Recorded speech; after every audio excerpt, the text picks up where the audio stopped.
rajin pertemuan lingkungan Tuhan. Itu tangga saya ya Tuhan. Dia kolektenya cuma goceng.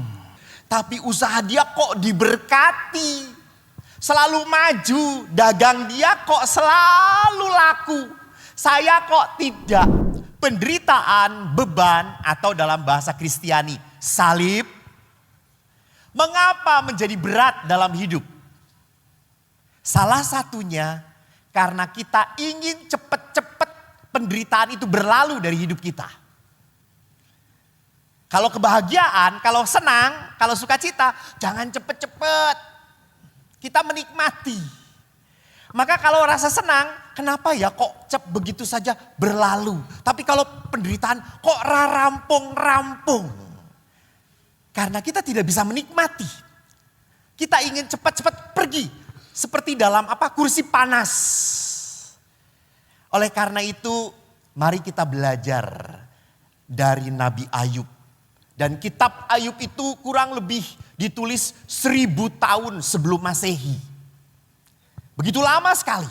Dan kisah Ayub di dalam gereja Katolik diakui sebagai kisah yang nyata. Bagaimana kisah seorang yang baik tapi menderita. Ini dalam Ayub tuh bicara seperti itu. Orang baik lah kok menderita. Kalau orang jahat, orang nyebelin, menderita, rasa no dewe. Kita selalu berdoa Tuhan semoga dia kesandung. Kalau kesandung, saya ketawa, saya senang. Apalagi orang itu pernah menyakiti saya. Pernah mengecewakan saya, biar Tuhan membalas. Itu menjadi kepuasan bagi kita kalau kita melihat orang-orang yang mencelakakan kita menderita. Nah, dalam kisah Ayub ada beberapa hal yang menarik bagi saya. Pertama, Ayub diperkenalkan lewat 2 bab. Bab 1 dan bab 2 penderitaan dia. Dan yang saya tulis adalah kesimpulan akhir dari setiap bab. Bab 1 dan bab 2. Jadi di bab 1 itu diperlihatkan Ayub taat kepada Tuhan. Pada saat anak-anaknya berkumpul, setelah anak-anak berkumpul, Ayub selalu memberi persembahan kepada Tuhan. Sebagai apa? Perdamaian. Jangan sampai anak-anakku ini berdosa Tuhan. Maka aku mempersembahkan persembahan sebagai perdamaian. Lalu Tuhan mengatakan kepada si setan, iblis. Dia kumpulkan anak-anak Tuhan. Ada orang bertanya, siapa anak-anak Tuhan ini yang dimaksud? Malaikat. Dan rupanya di antara yang dikumpulkan ada iblis datang. Waktu Tuhan berkata, kamu tidak lihat Ayub orang yang begitu setia? Dan iblis berkata, iya dia setia karena engkau memberkati. Coba ambil berkat itu. Pasti dia mengutuk engkau. Dan di bab 1 diperlihatkan harta Ayub habis. Pertama, lembu dan keledai habis. Kedua, kambing dan domba habis. Ketiga, apa yang terjadi? Unta-untanya pun habis. Lebih mengenaskan bukan hanya harta, materi, tetapi juga keturunan Ayub mati semua. Anak laki dan perempuannya mati. Dan waktu melihat penderitaan seperti itu, apa yang Ayub lakukan? Di sini, bab 1 ayat 20. Berdirilah Ayub, mengoyakkan jubahnya, mencukur kepalanya, dan sujud menyembah. Dan Ayub berkata apa? Dengan telanjang aku keluar dari kandungan ibuku, dengan telanjang juga aku akan kembali ke dalamnya. Tuhan yang memberi, Tuhan yang mengambil, terpujilah nama Tuhan. Di garis bawahi, dalam kesemuanya itu Ayub tidak berbuat dosa dan tidak menuduh Allah berbuat yang kurang patut. Bagus. Di saat harta yang dia miliki, yang diberi oleh Tuhan, hilang, musnah, Ayub tidak menyalahkan Tuhan. Setan tidak puas. Setan selalu ingin membuat apa? Manusia jatuh kekuasaannya dia. Ayub harus sampai ngutuk dan nyalahin Tuhan. Maka berdebat lagi di bab 2 ayat awal-awal. Berdebat lagi antara iblis, setan, dan Tuhan. Ya iya, Ayub tidak nyalahin engkau. Kenapa? Karena engkau menyentuh yang dia miliki. Coba sentuh dia, habisi dia. Dia akan mengutuk engkau. Dan Tuhan berkata, silahkan. Dan Ayub kena penyakit barah. Barah itu adalah apa? Bengkak bernanah. Sampai bau, sampai hancur, dan Ayub hanya bisa apa? Menggaruk-garuk dengan cermin, dengan pecahan kaca. Dan di ayat bab 2 ayat 11 ini penutupannya. Muncullah 3 sahabat Ayub karena mendengar Ayub begitu menderita. Ketiga sahabat Ayub mendengar kabar tentang segala malapetaka yang menimpa dia. Maka datanglah mereka, Elifas orang Teman, Bildad orang Suah, dan Zovar orang Naamah.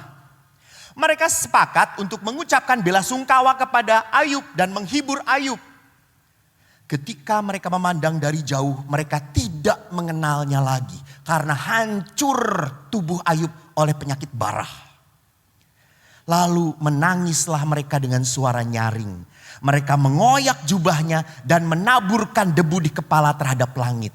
Jadi mereka senasib dengan Ayub. Mau compassion, seperasaan.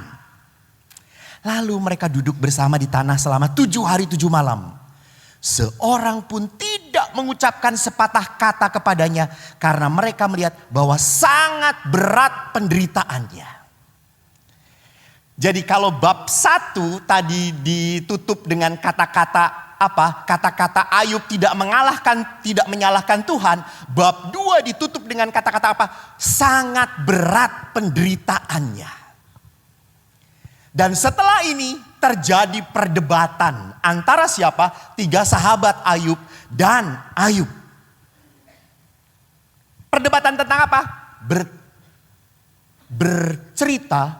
Berdiskusi tentang penderitaan. Ayub bergumul. Dan Ayub tidak ingin cepat-cepat bahwa penderitaan itu awalnya tidak ingin cepat-cepat segera keluar dari penderitaan. Ayub mau mengerti kenapa semua ini terjadi. Saya orang yang baik, benar, tapi kok saya harus kehilangan segala-galanya, bahkan saya harus kena penyakit. What's wrong with me? Apa yang salah dengan saya? Lalu 3 sahabatnya ngomong gampang. Ayub, kamu ini berdosa. Ingat. Maka karena berdosa bersalah kamu menderita. Ini adalah premis. Ini adalah pernyataan dalam perjanjian lama. Betul. Jadi semua penderitaan terjadi karena apa? Karena dosa manusia. Titik. Maka kalau manusia diberkati. Kenapa? Karena manusia ini baik. Karena manusia ini berkenan pada Tuhan. Maka berkat Tuhan itu gampang melihatnya zaman dahulu. Kalau hidupmu sejahtera, baik-baik, istrimu baik, suamimu baik, keluargamu baik, usahamu maju. You are really blessed people. Tapi kalau kamu punya penyakit, kanker. Suami kamu serong. Anak-anak kamu gak jelas. Perkawinan kamu hancur, kamu berdosa. Titik. Kamu berdosa. Dan ini yang harus apa? Yang harus diakui oleh Ayub. Ayub, lu bersalah. Akhirnya apa yang terjadi? Ayub mengakui. Saya bersalah. Tetapi Ayub masih membela diri. Saya salah. Tapi saya tuh salahnya sedikit. Tapi kok bebannya berat banget. Saya tuh gak salah-salah amat. Tetapi kok harus menanggung penderitaan seberat ini. Kenapa? Bapak Ibu, inilah pergumulan kita. Sama. Kalau kita menderita, kita selalu bertanya, kenapa saya menderita? Apa salah saya? Saya ke gereja Tuhan, kolekte pun gak cuma 10.000 Tuhan. 50.000, kadang-kadang 100.000 Tuhan. Saya rajin pertemuan lingkungan Tuhan. Itu tangga saya ya Tuhan. Dia kolektenya cuma goceng. Pertemuan lingkungan jarang. Suaminya selalu melirik istri orang lain. Istrinya ya Tuhan cerewet. Tapi usaha dia kok diberkati. Selalu maju. Dagang dia kok selalu laku. Saya kok tidak. Lihat. Kita selalu berpikir, what's wrong with me? Jadi kalau ada dalam kehidupan ada sesuatu yang tidak beres, selalu kita tanya, apa sih salahnya? Apa kurangnya Tuhan? Apa kurangnya? Apakah karena saya kurang persembahan? Awang gereja dimanapun saya beri persembahan kok. Apa saya kurang baik? Wong saya ini taat kok. Apa saya kurang berdoa? Setiap hari rosario kok. Jadi kita selalu berpikir bahwa seluruh kebaikan-kebaikan kita adalah cara kita untuk apa? Untuk apa? Nyogok Tuhan. Lu udah gua sogok, lu jangan macam-macam sama gue. Ya, itu cara nyogok Tuhan. Please Tuhan, saya sudah ngasih macam-macam. Tolong ya, jangan buat saya menderita. Saya kan udah baik. Kamu juga harus baik. Itu lihat. Kita punya pola pikir seperti itu. Suatu saat saya pun walaupun imam pernah berpikir dan punya pola doa seperti itu. Jadi saudaraku yang terkasih, lihat apa yang mau diperlihatkan melalui penderitaan. Ini yang dikatakan oleh Elihu. Elihu adalah sahabat paling muda. Bukan 3 sahabat itu. Elihu berkata apa? Penderitaan adalah jalan Tuhan untuk memurnikan dan menyucikan manusia. Jadi lihat di sini bahwa penderitaan pertama tidak pernah bisa kita mengerti. Tidak pernah. Karena penderitaan itu bisa terjadi begitu saja. Ada seorang pastor yang rajin sekali olahraga. Ya Tuhanku Yesus, gue kesandung terus di sini. Ada yang rajin olahraga, makannya sehat. Pastor bule, rajin, makan tidak banyak. Makan pepaya juga dengan bijinya. Benar, saya tanya, pastor kenapa? Bagus untuk pencernaan, sehat. Saya nyobain, gak enak. Dia memang sehat, selalu jalan pagi, siang pun tidak istirahat, olahraga. Rajin banget. Tiba-tiba kena kanker. Kanker apa? Kanker. Ini apa namanya? Pankreas. Dan meninggal. Padahal dia hidup sehat, hidup baik. Lihat. Bahwa kita tidak bisa mengerti kok bisa. Jadi apa makna penderitaan? Mari kita lihat. Pertanyaan, kalau saya memberi retret para frater, saya selalu mengatakan, frater, coba renungkan. Pertama, apa yang kamu cari dalam hidup kamu? Kenapa kamu jadi frater? Kenapa kamu memilih hidup membiara? Apa yang dicari?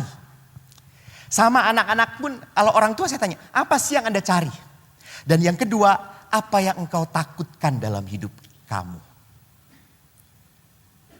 Saudara-saudara, seringkali yang kita takuti adalah apa? Kita kehilangan kenyamanan hidup.